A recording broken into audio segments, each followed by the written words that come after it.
days na lang Pasko na. Naglilipana na naman ang mga Christmas decors at hindi mawawala dyan ang mga parol. Ang parol ay nanggaling sa mga Kastila nang ipalaganap nila ang Kristyanismo sa Pilipinas. Kagaya ng Christmas tree na ginagamit ng ibang bansa, ito ay isang pinakatanyag na simbolo ng Paskong Pilipino. Ang salitang parol ay nagmula sa salitang Espanyol na farol na nangangahulugang lantern sa Ingles. Sa ating mga Pilipino, napakahalaga ang paggawa nito kaya itinuturo ito sa mga estudyante ng ilang paaralan. Ang tradisyonal na parol ay hugis bituin. Ginamit din ito bilang gabay papuntang simbang gabi dahil ito ay simbolo ng bituing ginamit ng tatlong mago papuntang Bethlehem na kanilang gabay papunta kay Jesus. Sa 9 na araw na prosesyon ng Nobyembre na patungo sa tinatawag na simbang gabi sa Pilipinas. Pati sa iba pang mga uri ng prosesyon ng novena sa Pilipinas, ginagamit din ang mga parol kung saan ang mga naiilawan na kandila ay dinadala ng mga kalahok ng novena. Partikular na nauugnay ang mga ito sa patimpalak na panunuluyan,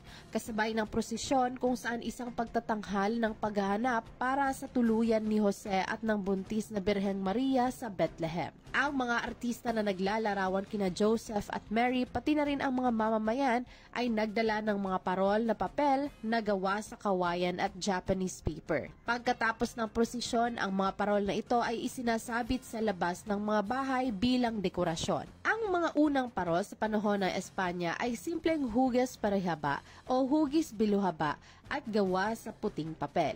Naiilawan ang mga ito ng mga kandila o lampara gamit ang langis ng nyog. Ang kanilang mga hugis at kulay ay naging mas kakaiba noong 1830s, kasama na ang mga buhol-buhol na disenyo na gawa sa nakatiklop na pinaggupit-gupit na papel. Ang parol ay hindi nakakuha ng pamantayan ng 5 sulok na hugis ng bituin hanggang sa panahon ng mga Amerikano. Batay sa mga saling kwento, isang artesano mula sa Pampanga na nagngangalang Francisco Estanislao ang umano'y gumawa ng unang 5 talas ng hugis ng bituin na parol noong 1908. Ang kanyang nilikha ay gawa sa mga piraso ng kawayan na natatakpan ng papel sa hapon na naiilawan ng kandila o kalburo. Para sa dagdag kaalaman, ito si Carol Terao, nagbabalita ng tapat, naglilingkod ng sapat.